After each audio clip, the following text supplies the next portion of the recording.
नमस्कार दोस्तों, मैं हूँ आपका दोस्त आरपी। फिर से आपका स्वागत है आपके अपने यूट्यूब चैनल पर।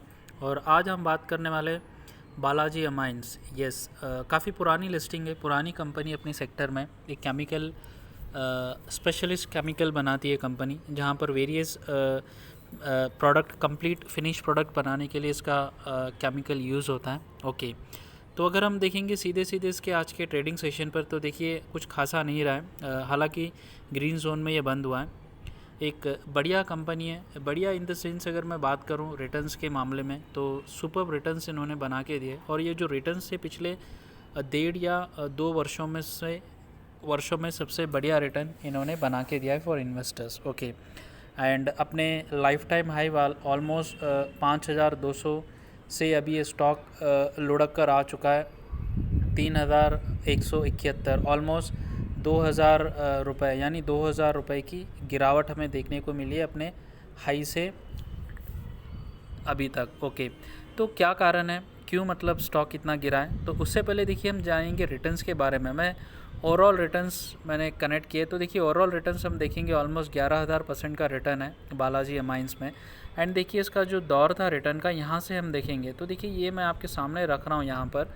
आशा करता हूँ आपको दिख रहा है। अप्रैल 9 2020 यानी 9 अप्रैल 2020 में 310 रुपये का इसका प्राइस था, और यहाँ से देखिए रॉकेट की तरह भागा है, और आज इसका प्राइस है अभी भी 3,171। ओके, और इसका जो हाई पता है आपको ऑलमोस्ट 5,200 के करीब करीब था, यानी सुपर रिटर्न्स इसने बना के दिया मात्र 1 वर्षों में। ठीक है, तो कारण क्या है?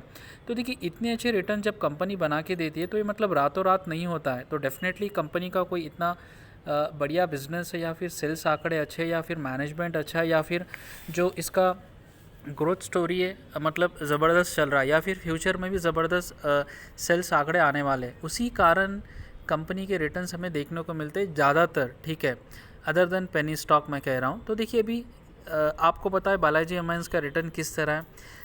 काफ़ी लोगों को, मेरे दोस्तों को पता होगा कि कंपनी क्या करती है, लेकिन आज हम डिस्कस करेंगे इन डिटेल की मतलब यहाँ से आगे हमें क्या करना है।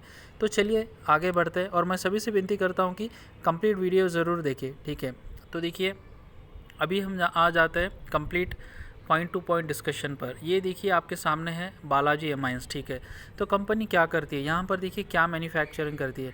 Balaji amines limited specialist in manufacturing, एक इनके केमिकल्स है। देखिए ये रहा, ये 3-4 केमिकल्स है जो मतलब ये बनाती है। ठीक है, आपके सामने है जो मोस्टली यूज़ होता है फार्मा एक्सिपेंट्स। देखिए ये है। अब नाम इनके काफ़ी टफ़ नाम होते हैं, क्षमा चाहता हूँ जो मैं भी यहाँ पर नहीं बोल रहा हूँ। ठीक है, ये इनके 1 2 3 4 से या 5 ऐसे केमिकल्स है, स्पेशलिस्ट केमिकल, जो मतलब ये बनाती है। ठीक है, तो ये तो आपको समझ में आ गया। तो ये किस सेक्टर में ये काम होता है, इन केमिकल का किन सेक्टर में मतलब यूज़ होता है, ये भी हमें जानना है। ओके, तो देखिए ये आपके सामने मैं रख रहा हूँ। Company has a diversified product portfolio with basket of over 25 different product. तो देखिए अदर देन दैट 5 प्रोडक्ट, 25 इनके टोटल प्रोडक्ट है, और इन्होंने अपने कैटेगराइज किया है बिजनेस को 3 कैटेगरी में, अमाइंस, अमाइन डेरिवेटिव्स और स्पेशलिटी अदर कहकर। ठीक है, तो ये किस किस फील्ड में यूज़ होता है वो भी हमें जानना है। देखिए तो ये देखिए इंक्लूड होता है, it's product includes methyl amines, amino ethanol, acetamido, amino hydrochloride, methyl urea. तो ये यूज़ कहाँ पर होता है? देखिए application in many industries like pharma, agro, rubber, chemicals, photographic chemicals, rocket fuel, pesticides, solvents, performance chemicals, water treatment chemicals etcetera. तो देखिए जो इनके प्रोडक्ट है इतने सारे मतलब इंडस्ट्रीज़ में यूज़ होता है, जहाँ पर ऑलमोस्ट हर एक बड़े कंपनी जैसे टाटा है, रिलायंस है, या फिर काफ़ी ऐसे बड़े कंपनीज है जहाँ पर इनका ये यूजेस होता है, और उन लोगों को ये अपना माल बेचते हैं नेशनली और इंटरनेशनली। ठीक है, उसके बाद देखिए किस सेक्टर से कितना रेवेन्यू उन्हें जनरेट होता है। तो देखिए अमीनो बिजनेस से, अमीनो अमाइंस बिजनेस से देखिए ऑलमोस्ट 60% का रेवेन्यू उन्हें देखने को मिलता है। ओके, उसके बाद देखेंगे देखिए स्पेशलिटी केमिकल्स बिजनेस से देखिए इन्हें ऑलमोस्ट 30 to 40% का रेवेन्यू मिलता है। ओके, उसके बाद देखिए इनका एक छोटा सा रेवेन्यू सेगमेंट है जो इन्हें मतलब मिलता है होटल बिजनेस से 2% का। ओके, तो ये समझ में आ गया है। तो देखिए इनके क्लाइंट्स कौन है। क्लाइंट्स देखिए आपके सामने आपको लग रहा है की customer include Sun Pharma, doctor Reddy, Aurobindo Pharma, Jubilant Life Science, API, Hetero Drugs, Koros India Limited, Venky's, वनब्योरी, जाइडूस, इंडियन ऑयल, हिंदुस्तान पेट्रोलियम। ठीक है, तो देखिए इतने बड़े बड़े इनके क्लाइंट्स हैं, ये भी आपको समझ में आ रहा है कि आगे किस तरह मतलब ये ग्रो कर सकती है, राइट। और देखिए ग्लोबल प्रेजेंस कहाँ कहाँ है, देखिए यहाँ पर कंपनी ऐसे global presence and earn about 19% of its revenue from export करती है। It exports its product in countries like USA, UK, Argentina, Latin America, Canada, Israel, Bangladesh, Pakistan, Germany, Italy, Egypt, South Africa etcetera. Okay, export it product to 50+ countries, ये रहे। तो देखिए जो major countries है जहाँ पर अपना माल बेचती है, ये रहे आपके सामने। तो देखिए इनकी क्या प्रोडक्ट ये बनाती है और ये किस प्रोडक्ट से कितना रेवेन्यू जनरेट करती है, एंड किस ये प्रोडक्ट कहाँ कहाँ किस इंडस्ट्री में यूज़ होता है वो भी हमें पता चल गया है। और इनके क्लाइंट बेस आपको पता है, ज़बरदस्त क्लाइंट बेस है और ज़बरदस्त इनका एक्सपोर्ट भी है वेरियस कंट्री में वर्ल्ड में, that is also very good news. Okay, तो देखिए अदर देन दैट इनके 5 मैन्युफैक्चरिंग फैसिलिटीज़ है, जहाँ पर देखिए महाराष्ट्र में है, तेलंगाना में है, ये भी हमें याद रखना है। और इनके मेजर एक्सपेंशन प्लान कुछ है, तो ये भी हमें जानना आवश्यक है। तो देखिए यहाँ पर एक बात है, ये रहा, the company plans to manufacture many other value-added products involving both forward and backward integration of existing product in the portfolio. In total, the company is going to add 1,23,000 TPF capacity till 2023।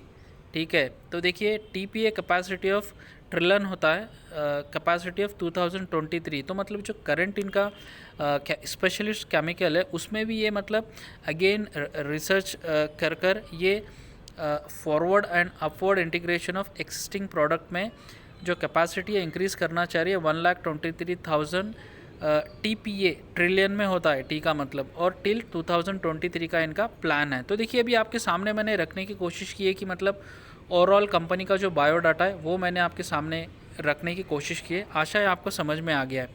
तो other than that हम देखेंगे, देखिए अभी company की financial health कैसी है।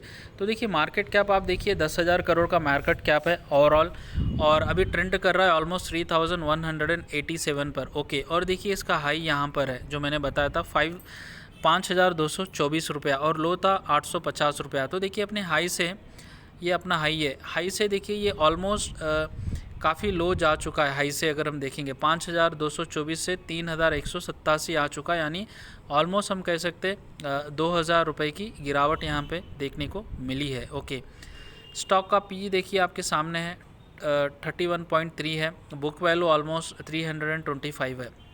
उसके बाद देखिए यहाँ पर महत्वपूर्ण जानकारी जो मैं आपको बताना चाहता हूँ, डेप्ट टू इक्विटी रेशो 0.16, यानी कर्जा ना के बराबर है।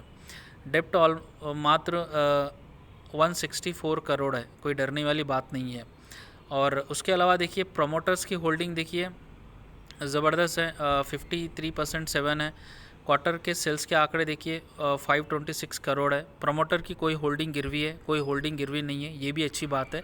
सेल्स आंकड़ा देखिए सुपर्ब है, ऑलमोस्ट 80%, और अगर आप लास्ट 3 ईयर्स का सेल्स आंकड़ा देखेंगे तो 15% है, तो which is also very good and very attractive. ठीक है, तो इसके बाद देखिए इनकी प्रमोटर होल्डिंग मैं आपको बताने की कोशिश करूंगा, जहां से हमें काफ़ी कुछ जानकारी हमें देखने को मिल सकती है। तो ये रहा आपके सामने promoter holding, share holding pattern, yes share holding pattern. तो प्रमोटर्स के पास देखिए दिसंबर 2020 में 53.70% का स्टक था, और सितंबर 2020 में भी 53.70% का स्टक है। एफआईज का पास देखिए दिसंबर में 1.64 था और सितंबर 2021 में 4%, यानी एफआईआईस यानी फॉरेन इंस्टीट्यूशनल इन्वेस्टर्स ने बाइंग किए दबाकर। डीआई के पास देखिए दिसंबर 2020 में 0.37 था और सितंबर 2021 में 0.48 है, नॉर्मल सेम है। एंड पब्लिक के पास देखिए धमाकेदार इसका इंक्रीज़ हुआ है, यस पब्लिक के पास मतलब धमाकेदार इनका इंक्रीज़ हुआ है, जो